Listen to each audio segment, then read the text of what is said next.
Welcome to Jilebi cuisine. ഞാൻ ജിബി ജിജോ. ഇന്നത്തെ dish ചുട്ട വഴുതനങ്ങ കറിയാണ്, അല്ലെങ്കിൽ ബേഗൻ കാ ഭർത്ത. ചപ്പാത്തി, പൂരി, അപ്പം ഇതിൻ്റെയൊക്കെ ഒപ്പം സെർവ് ചെയ്യാവുന്നതാണ്. റെസിപ്പി എനിക്ക് തന്നത് എൻ്റെ ഫ്രണ്ട് ഭാവനയാണ്. Thanks Bhavana for this wonderful recipe.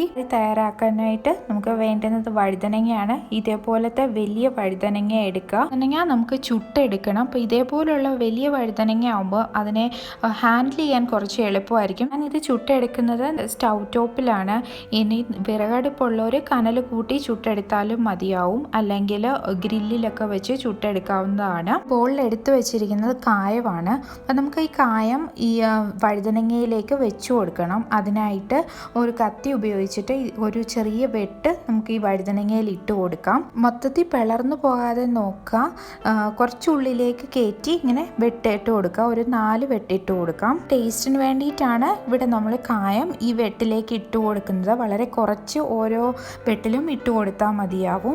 നമ്മൾ ഇട്ട് കൊടുത്ത വെട്ട് പിച്ചാത്തി കൊണ്ട് എങ്ങനെ ഒന്ന് പിളർത്തി പിടിച്ചിട്ട് ഈ കായത്തിൻ്റെ പൊടി അതിലേക്ക് ഇട്ട് കൊടുക്കുകയാണെങ്കിൽ എളുപ്പത്തിൽ ചെയ്യാൻ പറ്റും. അതുപോലെ എല്ലാ വെട്ടിലൂടെയും കായത്തിൻ്റെ പൊടി ഇട്ട് കൊടുക്കാം. ആ വെട്ടിലേക്കും ഞാൻ കുറേശ്ശെ കായത്തിൻ്റെ പൊടി ഇട്ട് കൊടുത്ത് അത് സെറ്റ് ചെയ്ത് കഴിഞ്ഞു. ഇനി നമുക്ക് ചെയ്യേണ്ടത് ഈ വഴുതനങ്ങയിൽ നല്ലതുപോലെ എണ്ണ തേച്ച് പിടിപ്പിക്കണം. അപ്പോൾ ഇവിടെ ഞാൻ എടുത്തിരിക്കുന്നത് സൺഫ്ലവർ ഓയിലാണ്.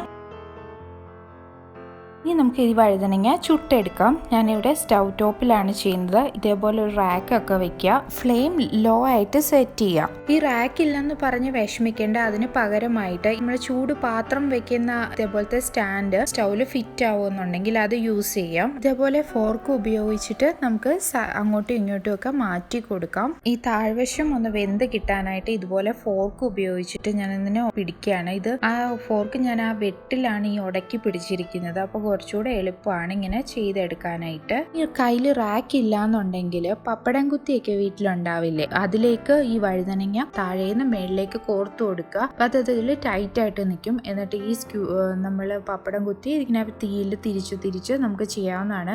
പക്ഷെ അത് നല്ലതുപോലെ വെന്ത് കഴിയുമ്പോൾ ആദ്യം ഉണ്ടായിരുന്ന ആ ഒരു പിടുത്തം വിട്ടിട്ട് അത് ലൂസായിട്ട് ഇങ്ങനെ വട്ടം കറങ്ങാൻ തുടങ്ങും. അപ്പോൾ ആ ഒരു ടൈമിൽ അതിനെ കുറച്ച് ശ്രദ്ധിച്ച് എടുക്കാമെങ്കിൽ നല്ല രീതിയിൽ അതിനെ ചുട്ടെടുക്കാൻ പറ്റും. നിങ്ങൾ ഇവിടെ നല്ല വൃത്തിയായിട്ട് ചുട്ടെടുത്തിട്ടുണ്ട്. നോക്കുകയാണെങ്കിൽ ആ കളറെല്ലാം മാറി ഒരു ബ്ലാക്ക് ഷെയ്ഡിലേക്ക് വന്നിട്ടുണ്ട്. അതേപോലെ തൊലിയൊക്കെ വിട്ടുവിട്ടാണ് ഇരിക്കുന്നത്. സ്കിൻ മാത്രമേ കരിഞ്ഞതുപോലെ ആയിട്ടുള്ളൂ. ഇതിൻ്റെ അകത്ത് സോഫ്റ്റ് ആയിട്ടാണ് ഇരിക്കുക. നല്ലപോലെ വെന്തിട്ടും ഉണ്ടാകും. ചുട്ട വഴുതനങ്ങ തണുത്ത വെള്ളത്തിലാണ് ഇട്ട് വെച്ചിരിക്കുന്നത്. അതിൻ്റെ തൊലി എടുത്ത് മാറ്റാനും വഴുതനങ്ങ ഒന്ന് തണുത്ത് കിട്ടാനും എളുപ്പമായിരിക്കും. വഴുതനങ്ങയുടെ തൊലിയൊക്കെ എടുത്ത് കളയാം. തൊലിയെല്ലാം എടുത്തു മാറ്റി ഇനി നമുക്ക് ഇത് വഴുതനങ്ങ ഒന്ന് ചെറിയ കഷ്ണങ്ങളാക്കി നുറുക്കിയെടുക്കാം.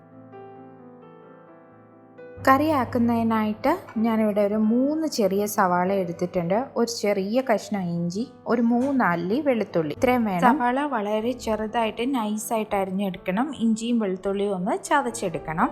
സാമാന്യം വലിപ്പമുള്ള തക്കാളി വേണം. ഇതും വളരെ ചെറുതായിട്ട് അരിഞ്ഞെടുക്കണം. പാൻ ചൂടായിട്ടുണ്ട്. അപ്പോൾ അതിലേക്ക് ഒരു 2 ടേബിൾ സ്പൂൺ എണ്ണ ഒഴിച്ചു കൊടുക്കാം. 1/2 ടീസ്പൂൺ ജീരകം ഇട്ട് കൊടുക്കാം. ഇഞ്ചിയും വെളുത്തുള്ളിയും കൂടെ ചതച്ച് വെച്ചിട്ടുണ്ടായിരുന്നു. അപ്പോൾ അത് ഇതിലേക്ക് ചേർത്ത് കൊടുക്കാം.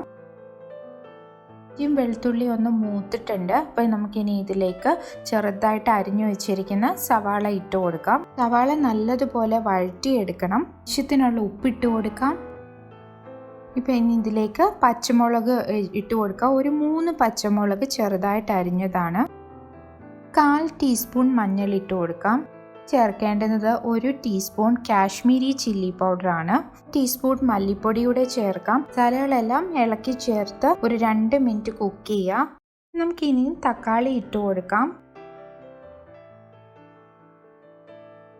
തക്കാളി ഒന്ന് അടച്ചു വെച്ച് വേവിക്കാം. അപ്പോൾ അത് നല്ലപോലെ വതങ്ങി വരണം. തക്കാളി ഇവിടെ നല്ലതുപോലെ ഉടഞ്ഞ് വെന്തിട്ടുണ്ട്. ഇനി നമുക്ക് ഇതിലേക്ക് അരിഞ്ഞു വെച്ചിരിക്കുന്ന വഴുതനങ്ങ ചേർത്ത് കൊടുത്ത് ഇളക്കിയെടുക്കണം. വഴുതനങ്ങ നല്ലപോലെ ഇളക്കി ചേർക്കുക. അപ്പം നമ്മൾ മസാലയും തക്കാളിയും എല്ലാം വഴുതനങ്ങയുമായിട്ട് നല്ലതുപോലെ മിക്സ് ചെയ്ത് വരണം.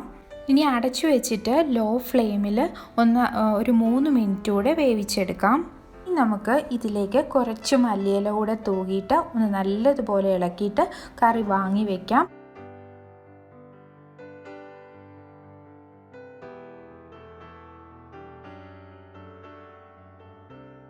വളരെ ടേസ്റ്റി ആയിട്ടുള്ള ഒരു ഡിഷാണ്. ഒരു സ്മോക്കി ഫ്ലേവർ ഉണ്ടാവും നമ്മൾ കഴിക്കുമ്പോഴും. ഇത് ചപ്പാത്തിക്കൊപ്പമോ പൂരിക്കൊപ്പമോ നിങ്ങൾക്ക് ഇഷ്ടമുള്ള അപ്പത്തിൻ്റെ ഒപ്പമൊക്കെ കഴിക്കാവുന്നതാണ്. അപ്പോൾ നിങ്ങൾക്ക് വീഡിയോ ഇഷ്ടപ്പെട്ടാൽ ലൈക്ക് ചെയ്യുക, ഷെയർ ചെയ്യുക, കമൻറ്റ് ചെയ്യുക. അപ്പോൾ വീണ്ടും കാണുന്നത് വരെ ബൈ ബൈ. Thank you.